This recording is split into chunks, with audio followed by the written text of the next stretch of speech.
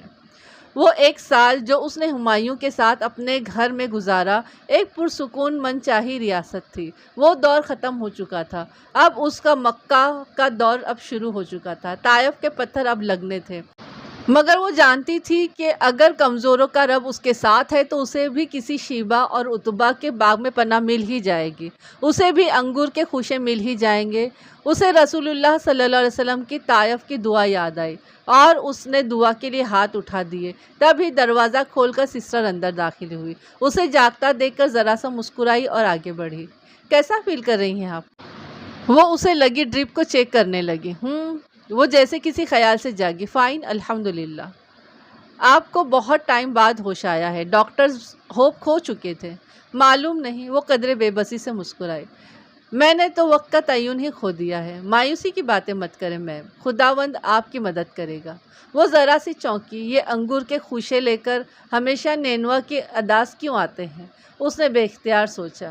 ہاں مجھے یقین ہے وہ میری مدد کرے گا۔ وہ کھل کر مسکرا دی، شاید پہلی دفعہ وہ یوں مسکرائی تھی۔ تمہارا اس کی مدد پر کتنا ایمان ہے سسٹر؟ بہت زیادہ میم، کرائسٹ مدد مانگنے والوں کو کبھی خالی نہیں لوٹاتا۔ وہ نرمی سے مسکراتی اور اس کا پر یقین چہرہ دیکھے گئی۔ تم جانتی ہو عیسیٰ علیہ السلام کے بارے میں یہ قرآن کیا کہتا ہے؟ نلکی کو تھامے سسٹر میرین کے ہاتھ لمحے بھر کو تھمے۔ اس نے پلکیں اٹھا کر اسے دیکھا، اس کی سیاہ آنکھوں میں حیرت بھرا سوال ابھرا تھا۔ محمل نے ایک ثانیے کو اس کی آنکھوں میں دیکھا، پھر آہستہ سے بولی، handsome and very handsome man, he was مسیح عیسیٰ ابن مریم۔ ریئلی؟ سسٹر میرین کی آنکھوں میں دیپ جل اٹھے۔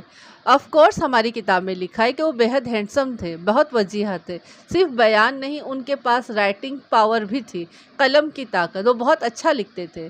اور جانتی ہو وہ اپنے میریکلز اور ٹیلنٹس کے بارے میں کیا کہا کرتے تھے؟ کیا؟ وہ دم بخود بنا پلک جھپکے سن رہی تھی۔ وہ کہتے تھے کہ یہ مجھے میرے رب نے سکھایا ہے۔ وہ سانس لینے کو رکی، پھر جیسے یاد کر کے بتانے لگی، جب سے مجھے یہ پتہ چلا ہے کہ میں اپنی کوئی بھی تعریف سن کر عیسیٰ علیہ السلام کو کوٹ کرتی تھی، کوئی میری تعریف کرتا تو میں یہی کہتی کہ یہ میرے رب نے سکھایا ہے۔ بیوٹیفل، سسٹر میرین بھی جیسے بے خود سے کہہ اٹھی، پھر آہستہ آہستہ چیزیں سمیٹنے لگی۔ مسز ہمایوں، آپ پہلی مسلم ہو جس نے مجھے بتایا کہ آپ کی ہولی بک ایک یسوع مسیح کے بارے میں کیا کہتی ہے، ورنہ مسلم ہمیشہ بہت سختی سے کہتے ہیں کہ یہ تمہارا عقیدہ غلط ہے۔ السلام علیکم، فرشتے نے جھانکا۔ تم اٹھ گئی؟ ہاں، کب کی؟ وہ چونکی، پھر سنبھل گئی۔ فرشتے اندر چلی آئے، ابایا اور سیاہ حجاب کو چہرے کے گرد لپیٹے، ہمیشہ کی طرح تازہ اور خوبصورت۔ آپ نے شادی نہیں کی فرشتے؟ محمل نے کہا۔ پھر اس نے دیکھا کہ فرشتے کی سنہری آنکھوں میں ایک سایہ سا لہرایا۔ شادی میں کیا رکھا ہے محمل؟ وہ پھیکا سا مسکرا دی۔ سنت سمجھ کر لیں۔ وہ سر جھکائے چادر پہ انگلی سے نادیدہ لکیریں کھینچنے لگی۔ پھر آپ شادی کر لیں گی نا؟ جب تک تم نہیں ٹھیک ہوتی میں شادی نہیں کروں گی، اور اگر میں ٹھیک نہ ہوئی تو میرے لیے تم، ہمایوں اور تیمور بہت ہیں، مجھے کسی اور کی ضرورت نہیں۔ چلو، تمہاری فزیو تھراپسٹ آنے والی ہوگی، اب اسے بنائے رکھو، اب اسے بھگانا نہیں، گھر شفٹ ہو کر بھی روز اس کی شکل دیکھنا ہوگی تمہیں۔ فرشتے اٹھ کر دروازے کی طرف بڑھی، اور ایک خیال سے اسے اطمینان بخش گیا۔ گھر، اس کا گھر، اپنا گھر۔ اس ہفتے وہ واپس چلی جائے گی، اس نے طمانینت سے سوچا تھا۔ سسٹر میرین فائل ہاتھ میں پکڑے پین سے اس میں کچھ اندراج کر رہی تھی۔ محمل تکیوں کے سہارے ٹیک لگائے خاموشی سے گمسم بیٹھی ہوئی تھی۔ اس کے بھورے سیدھے بال لمبے شانوں پر پھسلتے ہوئے کمر پر گر رہے تھے۔ یہ بال کبھی اسے بے حد گھنے اور سلکی ہوا کرتے تھے، مگر طویل بیماری نے انہیں بے حد پتلا اور مرجھائے پھول کی پتیوں جیسا کر دیا تھا۔ میڈم، لکھتے لکھتے ایک دم سسٹر نے سر اٹھایا۔ اس کے چہرے پر یکایک ڈھیروں تفکر امڑ آیا تھا۔ وہ چونکی۔ آج کل وہ پکارے جانے پر یوں ہی چونک جایا کرتی تھی۔ کافی دن ہو گئے وہ نہیں آئے۔ کون؟ وہ کوئی صاحب ہیں، کافی عرصے سے آپ کو دیکھتے آ رہے ہیں، کافی بڑی عمر کے ہیں، اتنی لمبی داڑھی بھی ہے، بہت کائنڈ اور جینٹل سے ہیں۔ کب سے آ رہے ہیں؟ میں 3 سال سے ادھر ہوں، جب سے انہیں آتا دیکھتی ہوں۔ عموماً فرائیڈے کو آتے ہیں، بس ادھر سے جھانک کر۔ اس نے دروازے کی طرف اشارہ کیا، اور مجھ سے آپ کا حال پوچھ کر چلے جاتے ہیں، کبھی آپ کے پاس رکے نہیں۔ کیا میرا کوئی رشتہ دار ہے؟ سوال کرنے کے ساتھ ہی اس کے ذہن کے پردے پر بہت سارے چہرے ابھرے۔ آگاہ ہاؤس کے خوشحال و مطمئن چہرے۔ ایک کسک سی دل میں اٹھی، کیا وہ ان کو یاد ہوگی؟ کیا کبھی اپنے عیش و آرام سے فرصت پا کر انہوں نے اس کے لیے چند کلمات، چند لمحے نکالے ہوں گے؟ نہیں، وہ کہتے تھے کہ وہ آپ کے رشتہ دار نہیں ہیں، بس یوں ہی آپ کے جاننے والے ہیں۔ فرشتے اور میرے ہسبینڈ جانتے ہیں ان کو؟ ان کے ہوتے ہوئے تو کبھی نہیں آئے، ہمیشہ ان کی غیر موجودگی میں آتے ہیں، مگر اب کافی دن ہو گئے نہیں آئے۔ ان کا نام، عطا پتہ کبھی بتایا نہیں۔ سسٹر اب دوبارہ فائل پر جھکی اندراج کرنے لگی تھی۔ وہ مایوس سی ہو گئی، جانے کون تھا، کیوں آتا تھا؟ رات میں فرشتے آئے تو اس نے یوں ہی پوچھ لیا، مجھے یہاں دیکھنے کون کون آتا ہے فرشتے؟ ہم سب۔ وہ اس کے بھورے بالوں پر برش کر رہی تھی۔ آغا جان لوگ کبھی آئے ہیں؟ پتہ نہیں۔ دونوں ہاتھوں میں اس کے بال پکڑ کر اس نے اونچے کیے اور پونی باندھی، پھر سیدھی لمبی پونی ٹیل کو احتیاط سے آہستہ آہستہ اوپر سے برش کرنے لگی۔ کوئی تو آتا ہوگا۔ میں تو ان لوگوں کے بارے میں بات نہیں کرنا چاہتی محمل، پلیز مجھے دکھ مت دو۔ اس کے انداز میں منت بھرا احتجاج تھا۔ پھر محمل کچھ نہ پوچھ سکی، سر جھکائے بال بنواتی رہی۔ یہ دیکھو، فرشتے نے پاکٹ مرر اس کے سامنے کیا۔ اس نے جھکا سر اٹھایا، آئینے میں اپنا عکس دکھائی دیا تو لمحے بھر کو وہ پہچان ہی نہ پائی۔ بے حد کمزور چہرہ، اندر کو دھسے ہوئے گال، زردی مائل پھیکی رنگت، آنکھوں کے نیچے گہرے جامنی حلقے، پزمردہ بیمار، روکھا پھیکا سا چہرہ، اوپر سے اونچی پونی ٹیل جو کبھی اس کو تر و تازہ سی محمل پر بہت اچھی لگا کرتی تھی، اب بیمار لاغر محمل پر بہت زیادہ بری لگ رہی تھی۔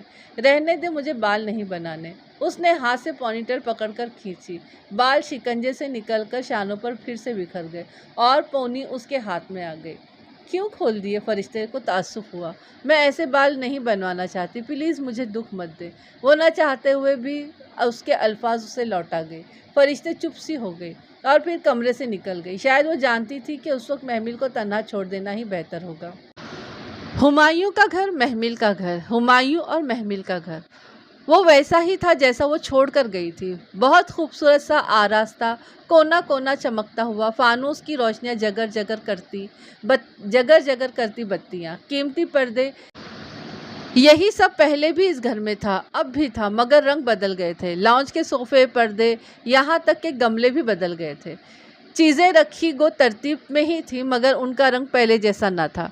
ہر شے نئی تھی، جیسے ہمایوں تھا اپنی جگہ پر ویسے ہی موجود، مگر پھر بھی بدل چکا تھا۔ کیسا لگا تمہیں اپنا گھر؟ اس کی ویل چیئر پیچھے سے ڈھکیلتی فرشتے خوش دلی سے پوچھ رہی تھی۔ بہت گمسم سی خالی آنکھوں سے در و دیوار کو دیکھے گئی۔ 7 سال پہلے وہ اس کا گھر تھا، اب شاید وہ صرف ہمایوں کا گھر تھا۔ ڈاکٹرز نے اس کا مزید اسپتال میں رہنا بے فائدہ کہہ کر اسے گھر شفٹ کر دیا تھا۔ اس کی بیماری وہی تھی، دایاں ہاتھ ٹھیک ہو گیا تھا، بایاں ہاتھ بازو ذرا سا سست اور نچلا دھڑ مکمل طور پر مفلوج۔ وہ کہتے تھے کہ وہ اچانک بھی ٹھیک ہو سکتی ہے اور ساری عمر بھی اسی طرح رہ سکتی ہے، بس آپ دعا کریں۔ اب وہ کیا کہتی؟ آپ کو لگتا ہے کہ ہم دعا نہیں کرتے؟ مگر ایسی بات کہی نہیں جاتی اور کہاں کہی جا سکتی۔ فرشتے اسے لاؤنج کے ساتھ بنے کمرے کی طرف لے گئی۔ اس نے وہ اس کے مطابق سیٹ کروایا تھا۔ مگر میرا کمرہ تو اوپر ہے فرشتے۔ محمل سیڑھیاں چڑھنا اس ویل چیئر کے ساتھ۔ اس نے بات ادھوری چھوڑ دی۔ اس نے سمجھ کر سر ہلا دیا۔ اور ہمایوں کا سامان؟ کچھ دیر بعد چیزوں کا جائزہ لیتے ہوئے وہ پوچھ بیٹھی، ان کا سامان کہاں ہے؟ ہمایوں تو اس نے اس سے کہا تھا، مگر آئی تھنک وہ اپنے کمرے میں زیادہ کمفرٹیبل ہے، تو وہ یہاں نہیں آئیں گے۔ محمل ششدر سی رہ گئی۔ کوئی بات نہیں محمل، وہ اسی گھر میں رہتا ہے، کسی بھی وقت آ جا سکتا ہے۔ فرشتے خواہ شرمندہ سی ہو رہی تھی۔ نہیں فرشتے، تم ان سے کہو کہ وہ مجھے یوں اکیلا تو نہ چھوڑیں۔ اس نے بے اختیار فرشتے کے ہاتھ پکڑ لیے۔ اس کے ہوش آنے کے بعد وہ صرف ایک دفعہ اس سے ملنے آیا تھا، پھر کبھی نہیں آیا۔ محمل پلیز، میرے لیے تم دونوں بہت عزیز ہو۔ وہ کزن ہے، تم بہن ہو، اسی لیے میں نہیں چاہتی کہ میری کسی بات سے وہ یا تم ہرٹ ہو۔ پلیز، مجھے اچھا نہیں لگتا کہ میں تم دونوں کے پرسنل میں دخل دوں، مجھے اس کا کوئی حق نہیں۔ اس نے نرمی سے اسے سمجھایا۔ وہ اس کے ہاتھ تھامے گھٹنوں کے بل اس کے سامنے بیٹھی تھی۔ محمل لاجواب سی ہو گئی۔ اور تیمور، اس کا کمرہ کدھر ہے؟ وہ بے اختیار اسے یاد آیا۔ لاؤنج کے اس طرف والا کمرہ۔ ہمایوں اسے اپنے ساتھ نہیں سلاتا؟ وہ اتنا چھوٹا سا ہے، وہ اکیلا کیسے سو سکتا ہے؟ اس کا دل تڑپ کر رہ گیا۔ جن بچوں سے بچپن ہی میں ان کے ماں باپ دونوں چھین جائیں وہ عادی ہو جاتے ہیں محمل۔ اگر وہ مجھے پسند کرتا ہوتا تو میں اسے اپنے ساتھ ہی سلاتی، مگر وہ مجھے پسند نہیں کرتا۔ کیوں؟ وہ بنا سوچے بول اٹھی۔ جواباً فرشتے اداسی سے مسکرائے۔ وہ تو تمہیں بھی پسند نہیں کرتا، کیا اس میں تمہارا قصور ہے؟ محمل کا سر آہستہ سے نفی میں ہل گیا۔ اس میں میرا کوئی قصور نہیں ہے اگر وہ مجھے پسند نہیں کرتا۔ تم بیٹھو، میں کچھ کھانے کے لیے لے کر آتی ہوں۔ اب تم نارمل فوڈ لے سکتی ہو، میں نے ڈاکٹر سے بات کر لی ہے۔ وہ جانے کے لیے کھڑی ہوئی تو محمل بے اختیار کہہ اٹھی، آپ بہت اچھی ہیں فرشتے، میں کبھی آپ کی اس کیئر کا کبھی بدلہ ادا نہیں کر سکوں گی۔ میں نے بدلہ کب مانگا ہے؟ وہ نرمی سے اس کا گال تھپ تھپا کر باہر نکل گئی۔ دن پسماندگی سے گزرنے لگے۔ وہ سارا دن کمرے میں پڑی رہتی یا فرشتے کے ساتھ زبردستی مجبور کرنے پر لان میں آتی۔ وہ وہاں بھی گمسم ہی رہتی، فرشتے ہی کوئی نہ کوئی بات کر کے اس کا ذہن بٹاتی رہتی، اور یہ باتیں عموماً فرشتے اس سے نہیں کرتی تھی بلکہ اس کی ویل چیئر دھکیلتے ہوئے کبھی وہ کام کرتے مالک کو مخاطب کرتی تو کبھی برآمدے کا فرش دھوتی ملازمہ کو۔ فرشتے اب اتنا نہیں بولتی تھی جتنا پہلے بولا کرتی تھی۔ اس کا انداز پہلے سے زیادہ سنجیدہ ہو گیا تھا، اور یہ اثر وقت کا تھا، وہ اثر جو نہ چاہتے ہوئے بھی وقت ہر انسان پر چھوڑ جاتا ہے۔ فرشتے نے گھر کو اچھی طرح سنبھالا ہوا تھا، گو کہ ہر کام جزوی وقتی ملازمہ ہی رکھی ہوئی تھی۔ کیونکہ ہر کام کے لیے جزوی وقتی ملازمہ ہی رکھی ہوئی تھی، مگر تمام انتظام اس کے ہاتھ میں تھا۔ اس کے باوجود نہ کسی پر حکم چلاتی تھی، نہ اس گھر کی پرائیویسی میں دخل دیتی تھی۔ محمل یا ملازموں سے بات کرنے کے علاوہ زیادہ کلام بھی نہ کرتی تھی۔ تیمور اور ہمایوں کے کمرے کے اندر تو وہ کبھی نہیں جاتی تھی، بلکہ دروازے پر کھڑے ہو کر صفائی کرواتی۔ ملازموں کو تنخواہ ہمایوں دیتا تھا۔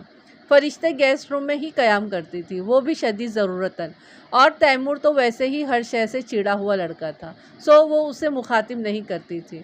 کبھی جو کر لے تو تیمور اس سے بدتمیزی سے پیش آتا کہ وہ الامان۔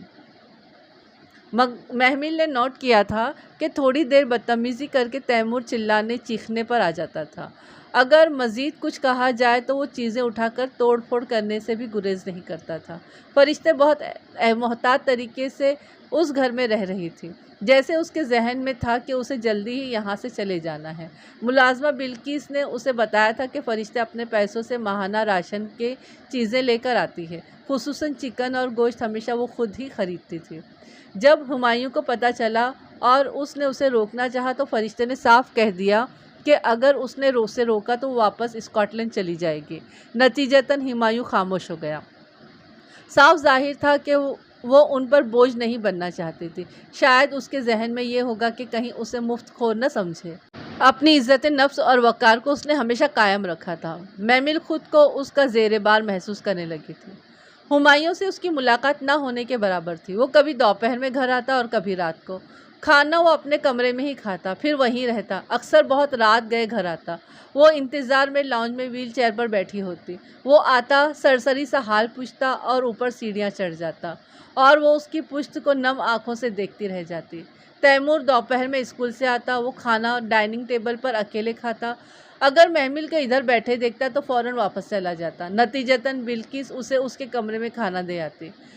وہ جنک فوڈ کھاتا تھا، برگر پیٹیز کے ڈبوں سے فریزر اور فرینچ فرائز کے لیے آلوؤں سے سبزی والی ٹوکری ہمیشہ بھری رہتی تھی۔ کھانے پینے کا وہ بے حد شوقین نہ تھا۔ اسکول سے لائے ہوئے چپس کے پیکٹس اور چاکلیٹس عموماً کھاتا نظر آتا تھا۔ شام کو ٹی وی لاؤنج میں کارٹون لگا کر بیٹھا رہتا۔ اگر محمل کو آتے دیکھتا تو اٹھ کر چلا جاتا۔ وہ جان ہی نہ پا رہی تھی کہ وہ اتنا ناراض کس بات پر ہے، آخر اس نے کیا ہی کیا ہے۔ اس گھر کے وہ 3 مکین اجنبیوں کی طرح رہ رہے تھے، اور وہ چوتھی اجنبی ان کی اجنبیت بٹانے کو آ گئی تھی۔ فرشتے شام میں شاید مسجد جاتی تھی۔ وہ غالباً اب شام میں کلاسز لے رہی تھی۔ محمل نے ایک دفعہ پوچھا تو اداسی سے مسکرائی تھی۔ صبح کی کلاسز لینا اسپتال کی وجہ سے ممکن نہ تھا۔ مختصراً بتا کر وہ حجاب درست کرتی ہوئی باہر نکل گئی تھی۔ وہ محمل کا بہت خیال رکھتی تھی، اس کی دوا، مساج، مفلوج اعضاء کی ایکسرسائز، فزیو تھراپسٹ کے ساتھ اس پر محنت کرنا، پھر غذا کا خیال۔ وہ انتھک لگی رہتی، بلا کسی اجر کی تمنا کیے یا احسان جتائے۔ اس شام بھی فرشتے مسجد گئی ہوئی تھی جب سیاہ بادل آسمان پر چھانے لگے۔ ہمایوں تو کبھی بھی شام میں گھر میں نہیں ہوتا تھا۔ تیمور جانے کہاں تھا۔ وہ اپنے کمرے کی کھڑکی سے باہر کا منظر دیکھ رہی تھی۔ دیکھتے ہی دیکھتے دن میں رات کا سا سما بن گیا تھا۔ بادل زور سے گرجنے لگے، موٹی موٹی بوندیں ٹپ ٹپ کر کے گرنے لگیں۔ بجلی کڑکتی تو ایک لمحے کو خوفناک سی روشنی پھیل جاتی۔ اسے بارش سے پہلے کبھی ڈر نہیں لگتا تھا، مگر آج لگ رہا تھا۔ ہمایوں نہیں تھا، فرشتے بھی نہیں تھی۔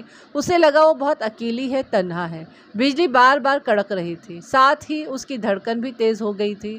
بے اختیار اسے پسینہ آنے لگا۔ کیا کرے، کسے بلائے؟ وہ تیزی سے ویل چیئر کے پہیے دونوں ہاتھوں سے چلاتی لاؤنج میں آئی۔ فون ایک طرف تپائی پر دھرا تھا۔ اس کے ہاتھ ایک چٹ بھی تھی جس میں ہمایوں اور فرشتے کے نمبر لکھے تھے۔ وہ غالباً تیمور کے لیے لکھے گئے تھے۔ اس نے کپ کپاتے ہاتھوں سے ریسیور اٹھایا اور فرشتے کا نمبر ڈائل کرنے لگی، پھر ریسیور کان سے لگایا۔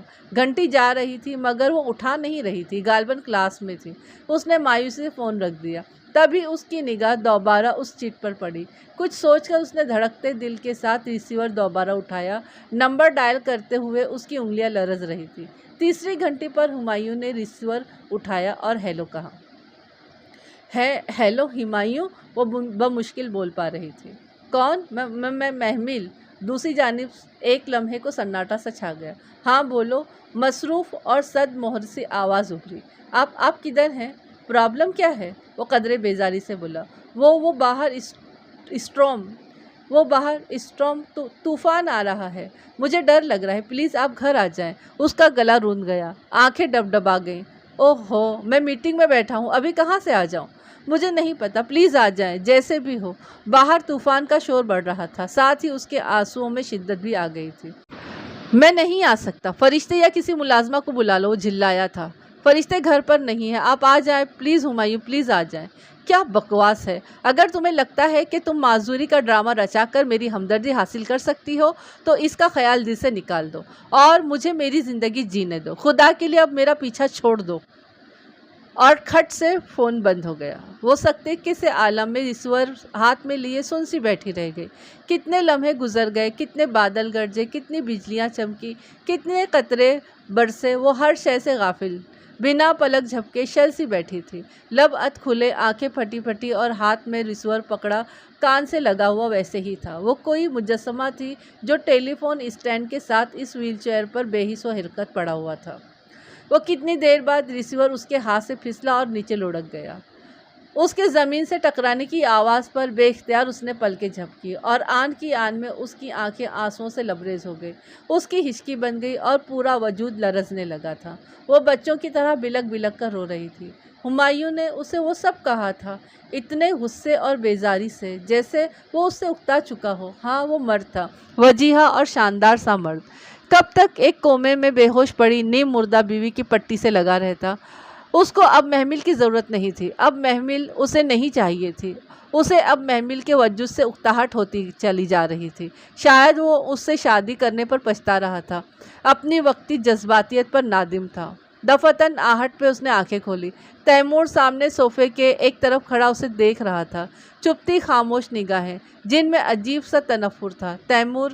اس کی زخمی ممتا بلبلائی۔ ادھر میرے پاس آؤ بیٹا۔ اس نے دونوں ہاتھ پھیلائے، شاید وہ اس کے گلے سے لگ جائے، شاید کہ ہمایوں کے رویے کی تپش کچھ کم پڑ جائے۔ آئی ہیٹ یو، تڑک کر بولا اور اسے دیکھتے ہوئے 2 قدم پیچھے ہٹا۔ ہمایوں کے الفاظ کیا کم تھے جو اوپر سے اس 7 سالہ لڑکے کے انداز اس کی روح تک کو چھیلی کر گیا تھا۔ میں نے کیا کیا ہے تیمور؟ تم ایسے کیوں کر رہے ہو میرے ساتھ؟ کیوں ناراض ہو مجھ سے میرے بچے؟ You left me when I need you۔ آپ نے مجھے اس وقت چھوڑ دیا جب مجھے آپ کی سب سے زیادہ ضرورت تھی۔ وہ زور سے چیخا۔ I hate you for everything۔ وہ مڑ کر بھاگتا ہوا اپنے کمرے میں چلا گیا۔ لمحے بھر بعد اس نے زوردار آواز سے تیمور کے کمرے کے دروازے کی بند ہونے کی آواز سنی۔ کیا تمہیں چھوڑنے میں میرا کوئی اپنا اختیار تھا تیمور؟ تم اتنی سی بات پر مجھ سے ناراض نہیں ہو سکتے۔ شاید تمہارے باپ نے تمہیں مجھ سے بدظن کر دیا ہے۔ وہ دکھی دل سے سوچتی واپس کمرے تک آئی تھی۔ اس کی بیڈ کے سائڈ ٹیبل پر سفید کور والا قرآن رکھا تھا۔ اس نے آہستہ آہستہ اسے اٹھایا اور دونوں ہاتھوں میں تھامے اپنے سامنے کیا۔ سفید کور پر مدھم سا مٹا مٹا سا م لکھا تھا۔ جانے اس نے کیوں اور کب ادھر لکھا تھا، وہ کوشش کے باوجود یاد نہیں کر پا رہی تھی۔ پھر سر جھٹک کر اسے وہاں سے کھولا جہاں سے فجر کے بعد تلاوت چھوڑی تھی۔ اس نے وہ آیت دیکھی جہاں بک مارک کی لگا تھا، پھر تعوذ اور تسمیہ پڑھا اور اگلی آیت سے پڑھنا شروع کر دیا۔ ہم جانتے ہیں کہ تمہیں ان کی بات غمگین کرتی ہے۔ اس نے بے یقینی سے اس آیت کو دیکھا۔ ہم جانتے ہیں کہ تمہیں ان کی بات غمگین کرتی ہے، پس بے شک وہ تمہیں نہیں جھٹلاتے، بلکہ وہ ظالم تو اللہ کی نشانیوں کا انکار کرتے ہیں۔ اس نے پھر سے پڑھا اور پھر دم بخود سی ہو کر ایک ایک حرف کو انگلی سے چھونے لگی۔ کیا وہ واقعی ادھر لکھا تھا؟ اوہ اللہ تعالیٰ! اس کے آنسو پھر سے گرنے لگے تھے۔ آپ کو ہمیشہ پتہ چل جاتا ہے۔ میں کبھی بھی آپ سے کچھ نہیں چھپا سکتی۔ وہ بری طرح رو دی۔ اب کی بار یہ دکھ کے آنسو نہ تھے، بلکہ خوشی کے تھے، سکون کے تھے، رضا کے تھے۔ اگر آپ مجھ سے یوں ہی بات کرتے رہیں تو پھر مجھے جس حال میں بھی رکھیں، میں راضی ہوں، میں راضی ہوں، میں راضی ہوں۔ اس نے اپنے چہرے کو اپنے ہاتھ کی پشت سے صاف کیا۔ اب اسے رونا نہیں تھا، اسے صبر کرنا تھا۔ طائف کے پتھر دراصل اب لگنے شروع ہوئے تھے۔ صبر اور شکر، اس نے ان 2 سہاروں کو بالآخر تھام ہی لیا تھا۔ شام بہت سہانی سی اتری تھی۔ کالونی کی صاف سڑک کے اطراف سبز درختوں کے تازہ پتوں کی مہک ٹھنڈی ہوا سے ہر سو بکھر گئی تھی۔ بلقیس اس کی ویل چیئر ڈھکیل کر سڑک کے کنارے آگے بڑھ رہی تھی۔ وہ ساتھ ساتھ ادھر ادھر کی چھوٹی موٹی باتیں بھی کر رہی تھی، مگر محمل کا دھیان کہیں اور ہی تھا۔ وہ گمسم سی دور افق کو دیکھ رہی تھی جہاں پرندوں کے غول اڑ رہے تھے۔ اس روز کے طوفان کے بعد موسم بہت ٹھنڈا ہو گیا تھا اور اس ٹھنڈی ہوا میں باہر نکلنا بہت اچھا لگ رہا تھا۔ بلقیس اس کی ویل چیئر ڈھکیلتی دور پارک تک لے آئی تھی۔ اس سے آگے ان کے سیکٹر کا مرکز تھا۔ وہاں بوتیک شاپس اور ریسٹورنٹ کی چہل پہل ہوتی تھی اور ایسی جگہوں پر جاتے ہوئے اس کا دل گھبراتا تھا۔ اس نے بلقیس کو آگے جانے سے منع کر دیا۔ بس یہیں پارک تک ٹھیک ہے، اسی میں چلتے ہیں۔ بلقیس سر ہلا کر ویل چیئر اندر لے گئی۔ جب آپ کا ایکسیڈنٹ ہوا تھا نا محمل بی بی، تو صاحب بہت روئے تھے۔ میں نے خود انہیں روتے دیکھا تھا، بہت دھچکا لگا تھا ان کو۔ کون؟ ہمایوں؟ وہ چونکی تھی۔ ہاں جی، انہوں نے چھٹی لے لی تھی، کئی ماہ تو وہ ہسپتال میں آپ کے پاس ہی رہے تھے۔ تیمور بابا کو تو بھلا ہی دیا تھا، میں نے بڑا کیا ہے جی تیمور بابا کو۔ بڑا اچھا بچہ تھا ہمارا بابا، جب 4 سال کا تھا تو آپ کے لیے پھول لے کر جاتا تھا اور وہاں ہسپتال میں آپ کے سرہانے بیٹھ کر گھنٹوں بولا کرتا تھا۔ پھر اب کیا ہو گیا ہے اسے بلقیس؟ اس نے دکھ سے پوچھا۔ بلقیس آہستہ آہستہ پارک کی پتھریلی روش پر ویل چیئر چلا رہی تھی۔ دور گھاس پر بچے کھیل رہے تھے۔ ایک طرف ایک بچہ ماں کی انگلی پکڑ کر رو رہا تھا، اسے ہر بچے میں اپنا تیمور نظر آ رہا تھا۔ تیمور بابا ایسا نہیں تھا بی بی، وہ تو بہت پیار کرنے والا بچہ تھا، مگر پھر اب پچھلے 1-2 سالوں سے وہ بہت چڑچڑا سا ہو گیا ہے۔ صاحب بھی تو اس پر توجہ نہیں دیتے۔ پہلے تو چھوٹا تھا پر اب بہت سمجھدار ہو گیا ہے، ساری باتیں سمجھتا ہے، اسی لیے یہ سب سے ناراض رہتا ہے۔ اور تمہارے صاحب، وہ ایسا کیوں کرتے ہیں؟ پتہ نہیں بی بی، وہ شروع میں آپ کا بہت خیال رکھتے تھے، پھر آپ کے حادثے کے چوتھے برس ان کی کراچی پوسٹنگ ہو گئی تھی، وہ 1.25 سال ادھر رہے، وہاں سے واپس آئے تو بہت بدل گئے تھے جی۔ اب تو 1.5 سال ہو گیا ہے ان کو واپس آئے ہوئے، مگر اب وہ تو آپ کا یا تیمور بابا کا حال بھی نہیں پوچھتے۔ کراچی میں ایسا کیا ہو گیا تھا وہ جو بدل گئے؟ وہ کھوئی سی بولی۔ معلوم نہیں بی بی، مگر وہ کچھ لمحے بھر ہچکچائی۔ ان کے کراچی جانے سے کوئی 2 ہفتے پہلے مجھے یاد ہے ادھر آپ کے گھر سے آپ کے کوئی رشتہ دار آئے تھے، ان سے بہت لڑائی ہوئی تھی صاحب کی۔ کون آیا تھا؟ اس نے وحشت زدہ سی گردن گھمائی۔ بلقیس کے چہرے پر تذبذب کے آثار تھے۔ اصل میں بی بی، آپ کے رشتہ دار کبھی آئے نہیں، تو وہ جو بس ایک ہی دفعہ آئے تھے مجھے یاد رہ گیا۔ آپ کے تایا کے بیٹے۔ کون؟ فواد؟ اس کا دل زور سے دھڑکا۔ نام وام تو نہیں معلوم، مگر صاحب نے ان سے بہت جھگڑا کیا تھا، دونوں بہت دیر تک اونچا لڑتے رہے تھے۔ مگر ہوا کیا تھا؟ جھگڑا ہوا کیوں تھا؟ وہ مضطرب اور بے چین سی ہو گئی۔ میں کچن میں تھی بی بی، کچھ سمجھ میں نہیں آیا کہ وہ کیوں لڑ رہے تھے، مگر شاید وہ کوئی کچہری وغیرہ کا معاملہ تھا۔ وہ دونوں آپ کا نام بار بار لیتے رہے۔ پھر صاحب نے فرشتے بی بی کو بھی بلوایا، وہ پتہ نہیں کچھ بولی یا نہیں، ان کی آواز ہی نہیں آئی مجھے۔ پھر وہ آپ کے تایازاد چلے گئے اور صاحب دیر تک فرشتے بی بی پر چیختے رہے۔ میں کھانے کا پوچھنے گئی تو دیکھا کہ فرشتے بی بی رو رہی تھی اور اپنا سامان پیک کر رہی تھی۔ میرے پوچھنے پر انہوں نے بتایا کہ وہ جا رہی ہیں۔ میں نے پوچھا کہ کدھر، تو بولی پتہ نہیں، وہ روتی جا رہی تھی۔ پھر اگلے دن رشید نے بتایا کہ صاحب اپنا ٹرانسفر کراچی کروا چکے ہیں۔ پھر صاحب چلے گئے اور فرشتے بی بی رک گئی۔ وہ دم سادے ساری تفصیلات سن رہی تھی۔ اس کے پیچھے کیا کیا ہوتا رہا اسے کچھ خبر ہی نہیں ہو سکی۔ کیا فواد نے ہمایوں کو اس کے خلاف بہکا دیا تھا؟ اور فرشتے کو اس نے ایسی کیا بات کہی کہ وہ روئی؟ وہ تو بہت مضبوط لڑکی تھی، یوں کبھی نہیں روتی تھی، اس نے تو اس کے آنکھوں میں کبھی آنسو دیکھے ہی بھی نہیں تھے۔ او خدایا، اس نے سر دونوں ہاتھوں میں گرا لیا۔ وہ کیا کرے، کس سے پوچھے؟ فرشتوں تو کبھی بتاتی نہیں، ہمایوں سے بھی امید نہیں، اور تیمور تو اسے دیکھنے کا روادار ہی نہیں تھا۔ پھر کیا کرے؟ صبر اور نماز کا سہارا۔ اس کے دل سے آواز اٹھی تھی۔ بلقیس کو کوئی جاننے والی مل گئی تو وہ اس سے باتیں بگاڑنے ذرا فاصلے پر جا کھڑی ہوئی تھی۔ محمل نے قرآن اٹھایا اور قرآن لیے بغیر وہ گھر سے نکلتی نہیں تھی۔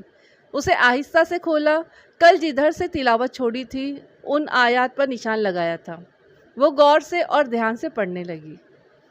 اے وہ لوگوں جو ایمان لائے، تم ان چیزوں کے بارے میں سوال نہ کرو جو اگر ظاہر کر دی جائے تو تمہیں ناگوار ہوں۔ سورہ مائدہ آیت نمبر 10۔ لمحے بھر کو اس کا دماغ چکرا کر رہ گیا، مگر پھر فوراً خود کو سرزنش کی۔ یہ کوئی فال نکالنے کی کتاب تو ہے نہیں، اسی لیے اس نے مجھے سوال کرنے سے منع کیا ہے۔ میں بھی خواہ مخواہ وہ سر جھٹک کر آہستہ آہستہ سے تلاوت کرنے لگی۔ اگلی آیت دوسری چیزوں سے متعلق تھی۔ اس کی سوچیں دوسری طرف مبذول ہو گئیں اور لوگ اس کے خاموش ہو گئے۔ اس کے الجھے دماغ کو سکون آنے لگا۔ جو بھی ہوا کبھی نہ کبھی تو کھل ہی جائے گا، اسے پریشان ہونے کی ضرورت نہیں تھی۔ وہ زیر لب ترنم سے تلاوت کرنے لگی۔